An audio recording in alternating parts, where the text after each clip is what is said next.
The Venom and Spider-Man crossover movie that never happened is even more heartbreaking to think about after Tom Hardy's recent comments.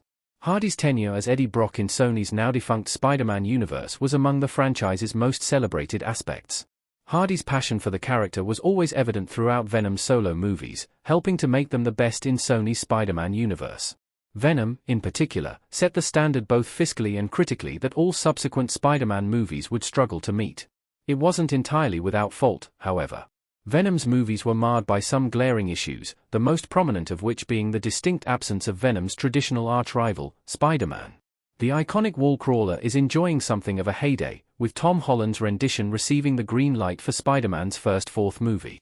Given the positive response to both him and Hardy's Venom, it is a huge wonder why the two never faced off or teamed up. There is always hope that a semblance of this eventuality could transpire, but not in the way I wanted it to. Tom Hardy wrapped up his Venom movie story last year.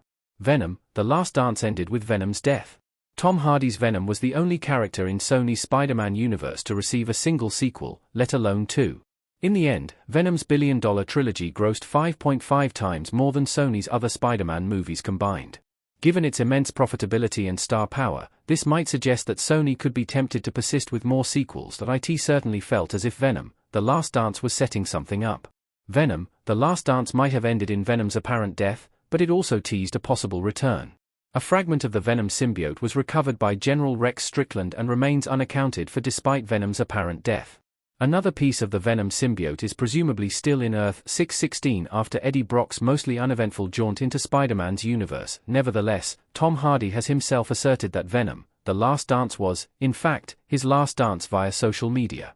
Replying to a promotional post for the movie, Tom Hardy stated, "While I maintain hope that Hardy would renege on this sentiment if the right opportunity arose, it's also hard to ignore how Venom, The Last Dance drew a line beneath Eddie Brock's story.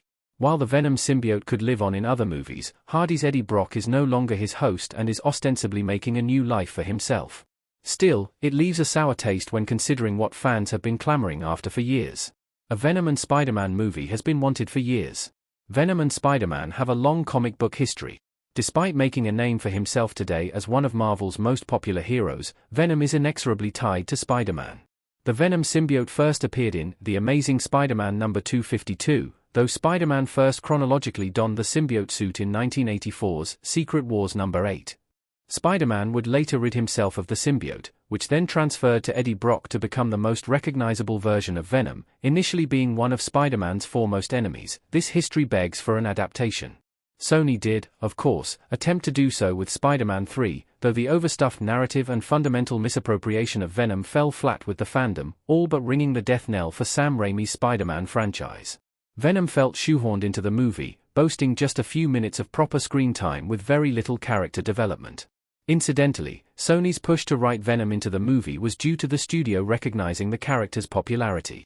This speaks to why fans have been desperate to see the Venom vs. Spider-Man story adapted properly. While it could be argued that this story, no matter how poorly received it was already well-trodden ground and therefore unlikely to be repeated, this didn't stop Sony from repeatedly fronting the Green Goblin.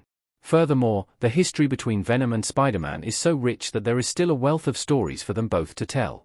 What makes the lack of Spider-Man and Venom movies even more frustrating, however, is how close Tom Hardy and Holland came. Tom Hardy recently confirmed they got close to a Venom and Spider-Man movie. Studio politics got in the way. Split image of Tom Hardy's Venom and Tom Holland's Spider-Man custom image by Yaelin Chacon. Tom Hardy was recently asked by the Playlist's The Discourse podcast if he and Sony ever came close to a Spider-Man crossover movie with Tom Holland's Peter Parker, or whether studio politics got in the way of the collaboration. Sony still owns the movie rights to Spider-Man and his peripheral characters, including such rogues gallery stars as Venom and Kraven the Hunter. Tragically, Tom Hardy confirmed that they got painfully close, though it evidently never came to fruition. His full response is as follows: Hardy's clarification certainly speaks to a wider sentiment held among those not intimately aware of the Sony-Marvel divide. Spider-Man can only appear in the MCU through a specially crafted deal between the studios, though Sony ultimately holds authority over the character. This means that all the Spider-Man team-ups and collaborations that fans want to see, Spider-Man is a particularly collaborative superhero, after all, have to clear significant hurdles to get going. This instance, unfortunately, was one hurdle that Hardy and Holland could not clear. Why I'm even more heartbroken a Spider-Man and Venom movie never happened. Knowing it came close is worse than knowing it could never have happened. It is somehow more painful to learn that Tom Hardy came so close to creating a Spider-Man and Venom crossover movie than to learn that it was never going to happen. Being clued up on the Sony and Marvel relationship might have caused many like myself to simply accept that this was never going to be a possibility, but to hear from Hardy that they actually came so close to creating the movie we all want to see feels particularly frustrating. This is compounded by the fact that Sony heartlessly teased us with the crossover by having Venom recognize Spider-Man in the Venom, Let There Be Carnage post-credits scene. Hardy bowing out of the franchise also packs an extra sting. Hardy and Holland are excellent at portraying their respective characters, and I would have loved to have seen them both interact on screen. To know that they shared a universe for a fleeting moment at the end of Spider-Man, No Way Home, only for the Venom and Spider-Man crossover to be pulled from underneath us all, is exceptionally heartbreaking. Now, we can only hope for a future Venom and Spider-Man crossover with different actors.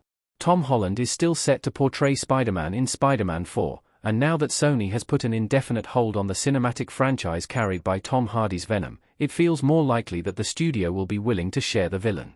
In a way, with Venom, The Last Dance being Venom's final solo movie, this feels somewhat hopeful, as Sony might feel more at liberty to let a new actor emerge in the MCU with the Venom symbiote in tow.